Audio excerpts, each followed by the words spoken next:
नमस्कार, मैं हूं आरजू अंसारी और आप देख रहे हैं राष्ट्रीय जगत विजन न्यूज।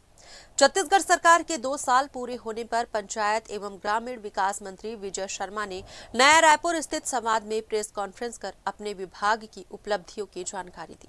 उन्होंने बताया कि गांवों में डिजिटल सेवाओं के विस्तार के लिए राज्य में 6,195 अटल डिजिटल सुविधा केंद्र शुरू किए गए हैं, जिनके माध्यम से अब तक करीब 919 करोड़ रुपए से अधिक का लेन देन हो चुका है।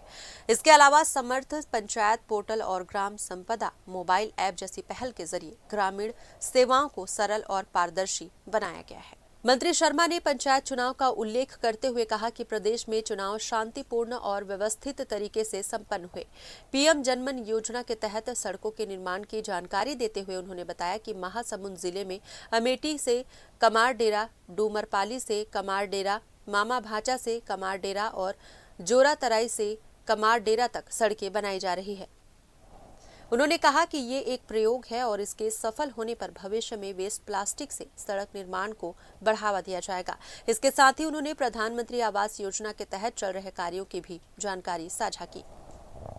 फिलहाल इस खबर में बस इतना ही। देश प्रदेश की खबरों से अपडेटेड रहने के लिए हमारे चैनल को सब्सक्राइब करें और नए खबरों के नोटिफिकेशन के लिए बेल आइकॉन जरूर दबाएं। नमस्कार।